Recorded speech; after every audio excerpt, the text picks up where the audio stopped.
So anyway, like I said, I always like to introduce the first time they speak in the school this year, even though Susan's been with us for a long time now in the school. She's on pastoral staff with us at Blazing Fire Church. She's married to Pastor Russ Fochler, the elders in the church. She runs a whole ministry, our sozo department, plus many other things. Great friend. Love her to death. She and her husband have been spoken in my life many different times on many different occasions for many different reasons. But just to genuinely care.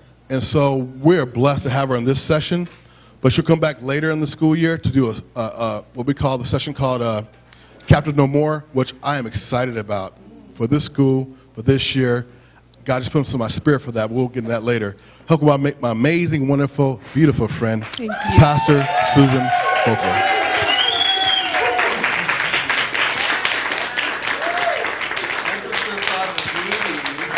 Thank you, Lonnie. Wow, I'm like, who is that person he's talking about? Wow.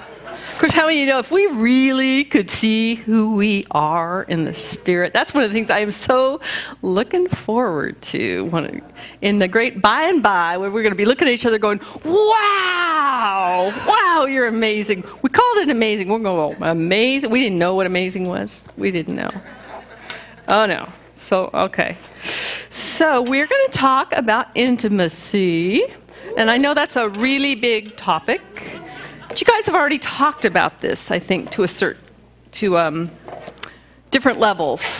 So I'm not going to try and present the whole thing of what this theme is all about. Because I know you've already talked a lot about who God is, how much He loves you. You've already talked a lot, I'm sure heard a lot about His character, how much He loves you and all that. What I'm going to try and bring a little more to the table is, what do we do? How do we handle this? What do we do with our own heart? And of course, when it comes to sozo, that's what it's all about. It's about how do we engage in deeper ways with God. So we're just going to kind of introduce that theme a little bit here today, and we're going to go dig deeper in a couple more months when we come back. And it'll be a lot of fun. Ha! It's always fun, isn't it? So I get to play with a pointer. Intimacy. Finding satisfaction and true belonging. Now I'm going to say most every problem in this world comes from trying to get our heart needs met in ways that really aren't satisfying us. You look at everything out there, all the greed, all the dysfunctional relationships, it all boils down to, I got something in here, I got a scratch in there, an itch that I want to scratch and I don't know how to get to it. And so we try these things, we try and fill ourselves with so many superficial means that just don't do it. And the bottom line is God wants to meet us in that place. Leif here, remember that. When he was here, he said, we all have a black hole inside, and it's absolutely true. And we are all, and I think that's what that scripture that talks about going from glory to glory. We're all, glory to glory, getting that void filled little by little as we get revelation upon revelation of who He is for us. And we're never going to get to the end of that. Yeah? He's God. He is so beyond our ability to comprehend who He is. We keep discovering more and more and more of the fullness of who He really is. We are wired. Ooh, it worked. Hey. We are wired for intimate relationship. We want this. We need this. But most of us were raised in families that didn't do that.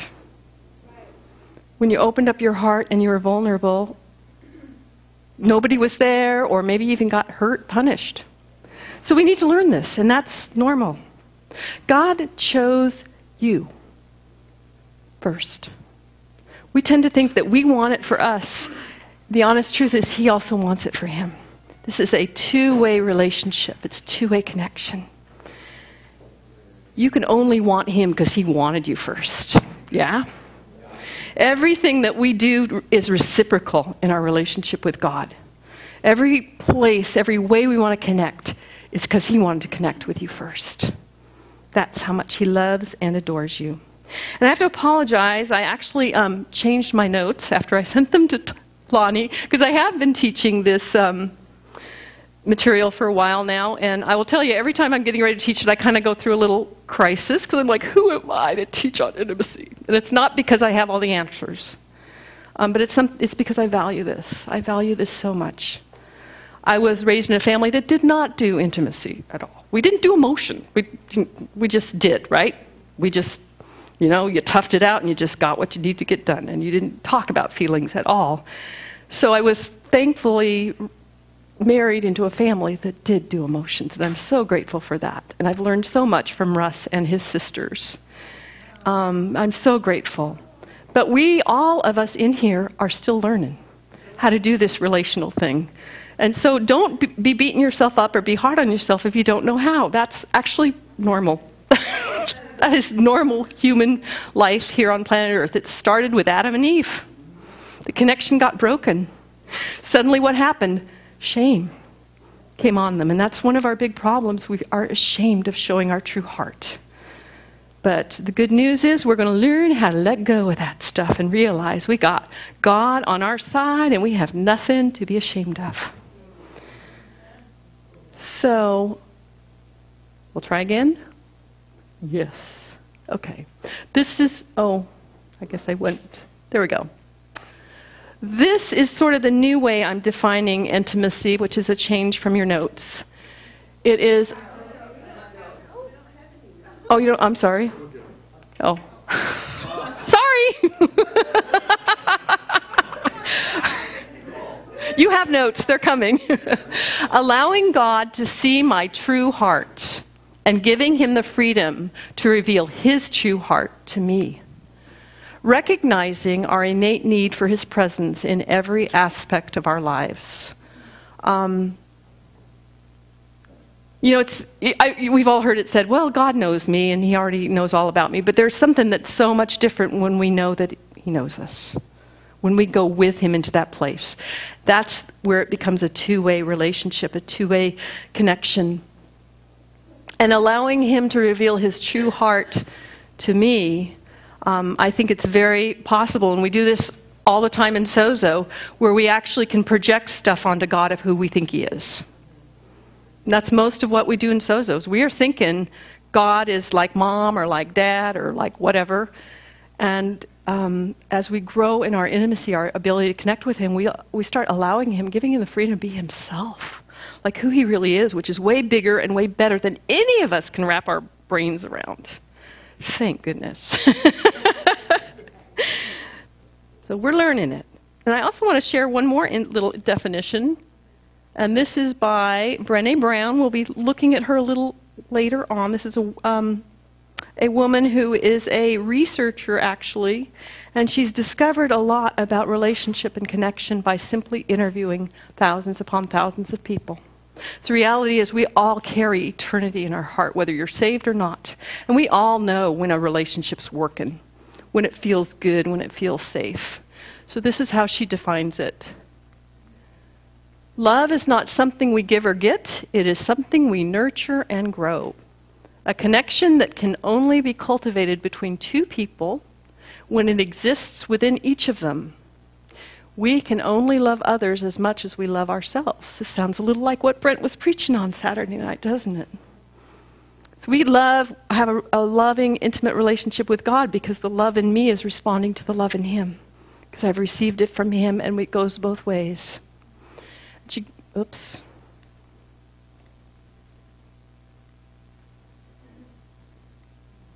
Okay, we'll try again. There was a second part to this one. Oh, there it is. Oh, okay, it went backwards. This was the first part. I did the second part.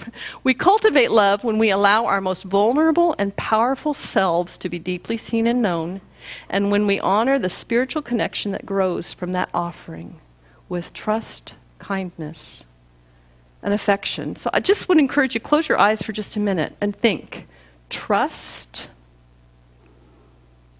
kindness, affection. Can you think of a relationship you have where you can experience those feelings?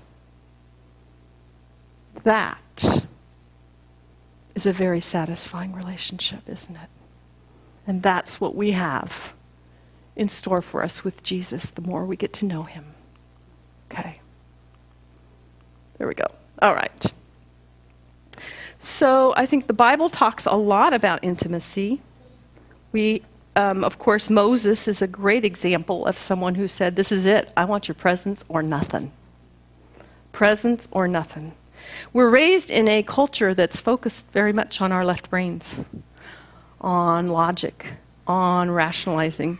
Even when we're, listening to sermons, we're usually in our left brains thinking and figuring out, getting the answers. And Moses, I think, is a pretty amazing example to us. This guy had a lot of responsibility. Yeah?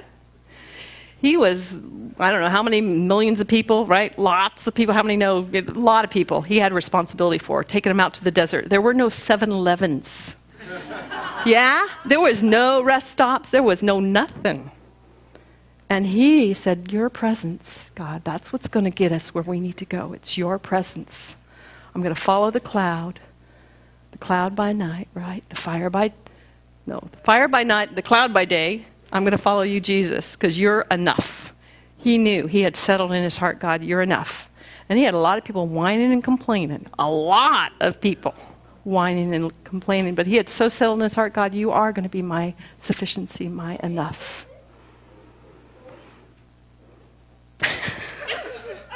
And the Jewish among us say, oi. All right.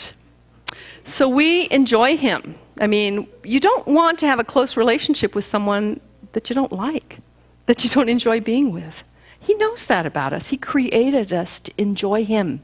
He created us to be able to be enjoyed by him. He decided that that's the way it should be. He wanted it that way.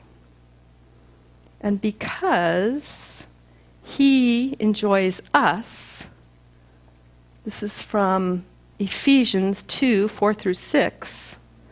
But God, so rich is he in his mercy, because of, in order to satisfy, quench his hunger, his thirst for us. The great and wonderful and intense love with which he loved us, even when we were dead in our shortcomings and trespasses, he made us alive together in fellowship and union with Christ. He loved us when we couldn't do a thing for him.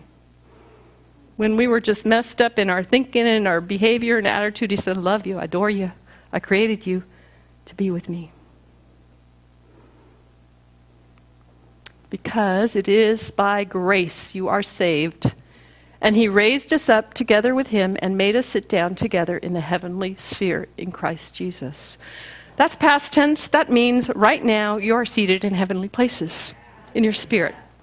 Right now, that's what he wants. He is so jealous for you and your presence. Right now, you get that. So we can't always get our mind around that. We don't always experience that. Little tastes here and there. But that is our reality today.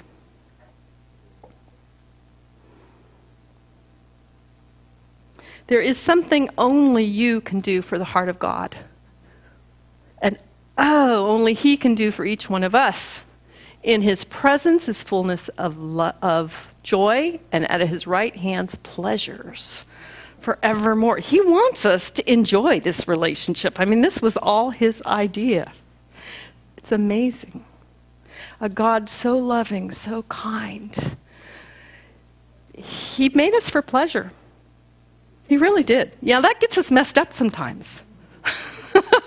Because we're trying to get it filled in a way that isn't really going to satisfy. But we can expect, as we pursue our relationship with him, more and more we really are going to find satisfaction and sufficiency in him. Now, Danny Silk defines intimacy as into me you see. You guys heard of that? Into me you see. And again, that goes both ways. God's saying to us, into me you see. Ha! And we reciprocally said, okay, God, into me you see. And here's the deal, I believe, to be true. I believe there's a reciprocity that takes place. There's something about our heart that we can only get so much of God depending on how much we're willing to open up. We already got him all in there, right? We all do. But how many of you know, for some of us that feels like we're living in a little shack when we have a mansion available to us. He wants to fill the fullness of your soul, but he also honors our will and our choices. He will only come in, he's a gentleman, he really is a gentleman. He will come in as deeply, experientially, as we really want him to in our heart of hearts. And we often don't know that we got these fears and insecurities about really letting him in deeper. Yeah? He's not mad at anybody. He is gracious, he is patient, he is loving, he is kind, and he'll wait and he'll knock and say, I'd like to come in a little deeper. What do you think? What do you think? We kind of got to move that out of the way for me to be able to come in deeper. What do you think? Yeah.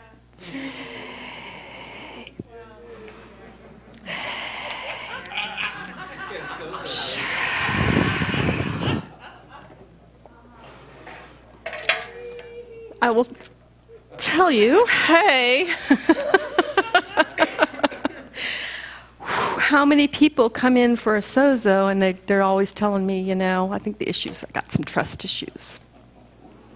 And sometimes we think our trust issues is only with people, but it's usually also with God. And that's okay. I mean, this is something, again, we have to learn. We have to learn to open up and trust. Most of us, we had stuff happen that told us it is not worth taking the risk of opening up your heart. And we're learning because we're learning to trust his character. We're seeing him show up for us. We're recognizing through the word, like you were learning earlier with David, through his word, he is true to his word. We can count on it. We can depend on this one. He will never lie to us. He will always be there. No human being could ever always be there for us. But he can, because he's not limited to who we think he might be. He's so much bigger and beyond what we could imagine. But I want to share a little story about how do we cultivate intimacy.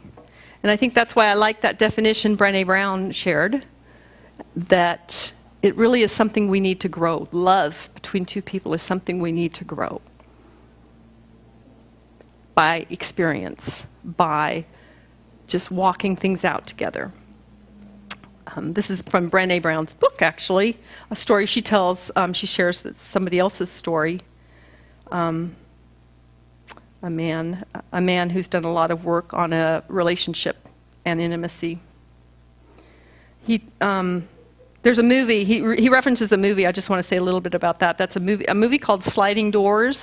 I guess it's a movie that's about kind of going into different places or spaces, or kind of things opening up and getting into a different time zone or a different relational connection. Does that make sense? Anyway, that's the movie he's referencing. So basically he's calling it a sliding door moment. In other words, you're having, how you can have a connection with someone or even a connection with God and you just feel this little, I have an opportunity here to step into something deeper. Yeah? So that's what he's referencing there. Okay. What I found through research is that trust is built in very small moments, which I call sliding door moments after the movie Sliding Doors. In any interaction, there is a possibility of connecting with your partner or turning away from your partner. And I would say the same thing's true for God. Let me give you an example of that from my own relationship. One night, I really wanted to finish a mystery novel. I thought I knew who the killer was, but I was anxious to find out. At one point in the night, I put the novel on my bedside and I walked to the bathroom.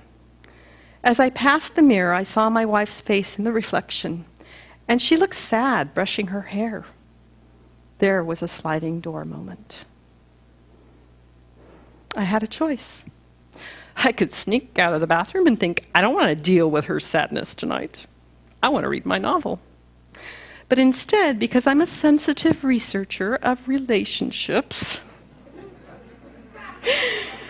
I decided to go into the bathroom. I took the brush from her hair and asked, "What's the matter, baby?" And she told me why she was sad. Now, at that moment, I was building trust. I was there for her. I was connecting with her rather than choosing to think only about what I wanted. These are the moments we've discovered that build trust. One such moment is not that important, but if you're always choosing to turn away, then trust erodes in a relationship very gradually, very slowly. And I'd like to suggest it's probably very similar, not quite the same, but similar with our relationship with God. Our connection gets built by those moments we choose. You know how you sometimes feel resistance? If you take that extra time, extra bit of worship to push through the resistance, there you are. You choose. That's how we develop and cultivate this relationship with God, this deeper connection.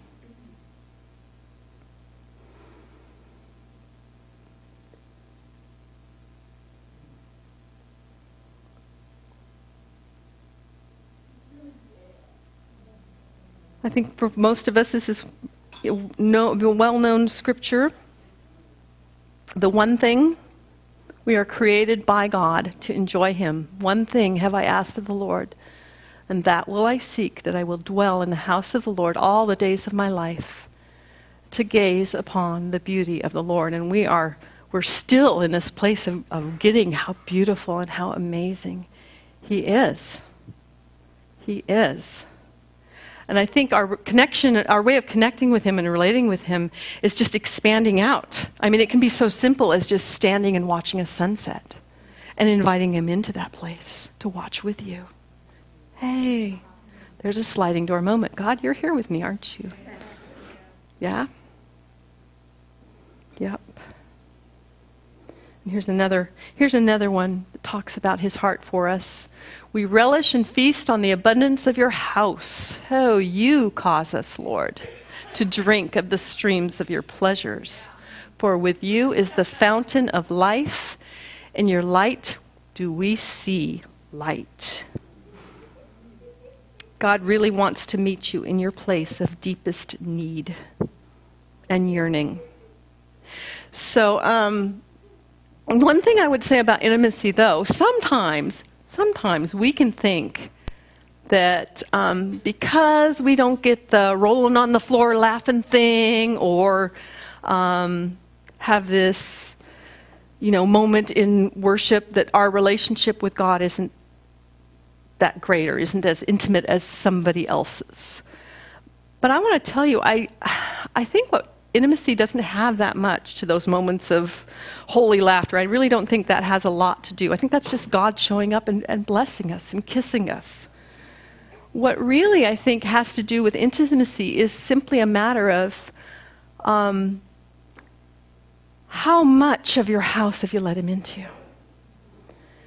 You know how there's, I think, is it John Paul Jackson has developed this book. It talks about 365 different names of God, 365 different qualities of His personality. So intimacy is this thing where we learn to be with Him in the different aspects of who He is. And we are all on a journey, a different journey of how that, for some of us, I could do the faith thing, I can do the believing and healing, when I need God to show up with power, I got that. For others of us, when I'm joyful, oh yeah, God's right there. But I'm going to tell you, for most of us, what's hard is when we're feeling sad. Yeah, it feels like God left, right? When something, like somebody just disappointed you, or just, you're discouraged. Where'd you go, God? I woke up this morning, I was happy, I was great, but now I'm just like, you're a million miles away. What happened?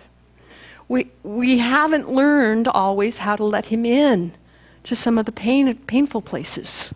Yeah? And for me, that's intimacy. We're going to talk about that a little more. And if I can do anything for you today, that's my heart. For myself as well. Yeah?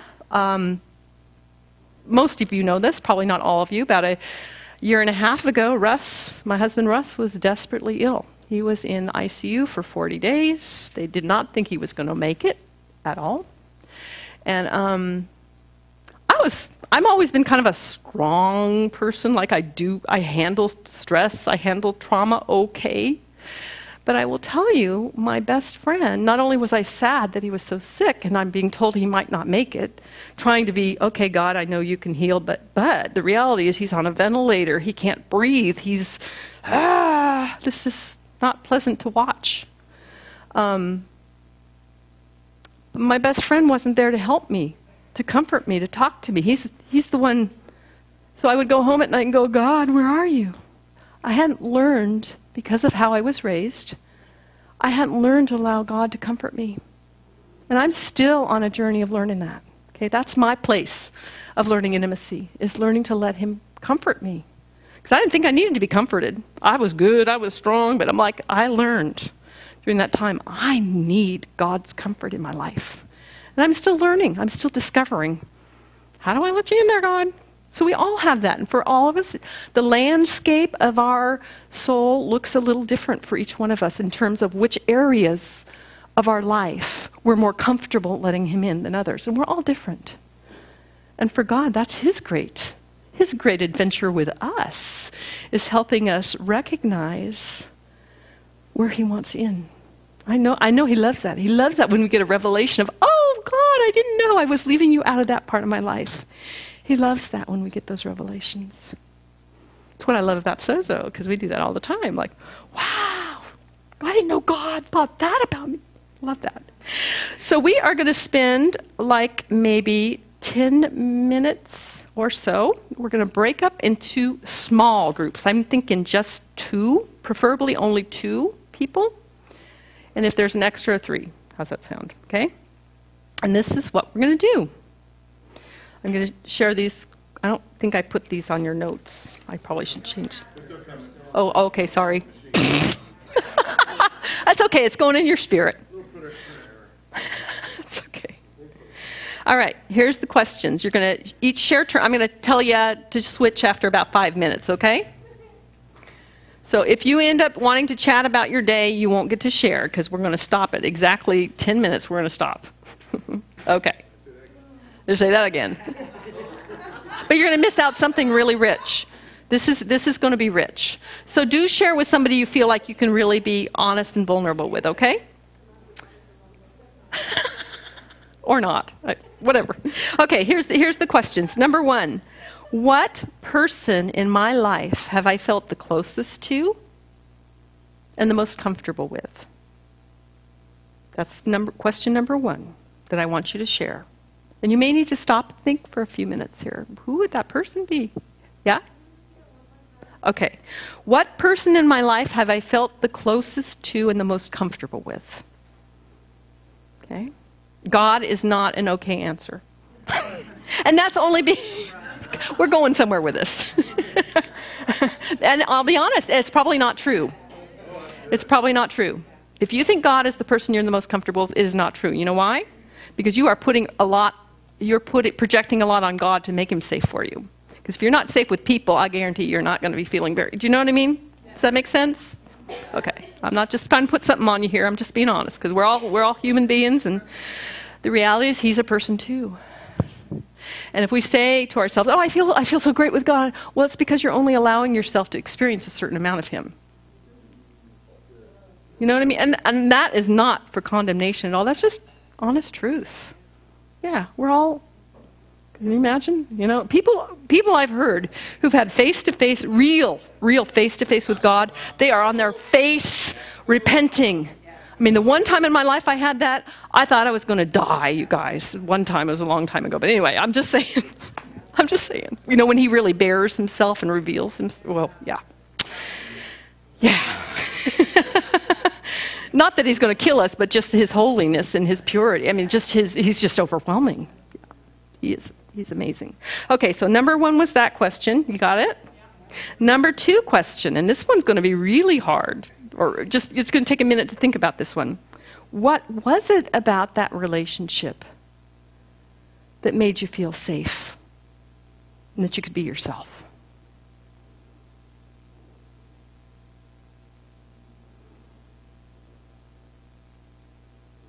You guys ready for a real challenge? You're all going, Third question. Yes. What was it about that relationship that facilitated intimacy, that helped you feel safe? What was it? What was the quality in that relationship with that person that made you really feel like you could be safe and be yourself? Okay?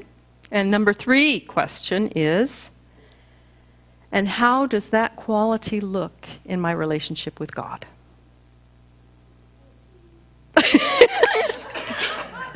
And it's okay if you can't answer, okay? That's okay. It's just to kind of get us thinking about our relationship with God a little bit. And because we can get it, you can kind of get a handle on things a little more with a human being, right? You can kind of wrap your brain around it. But then when you start thinking about, ooh, how does that look with God? Yeah. Because we know all that we love the best about our relationship with people is absolutely available to us and more with God. But again, it's a garden that we need to cultivate with Him. Sliding door moments. We'll cultivate more and more. Was there another question? The last question. How does that quality look in my relationship with God? It's okay. And again, it's okay. I don't know. It's okay. Just something to think about. Okay? So let's break up into groups of 2. 5 minutes per.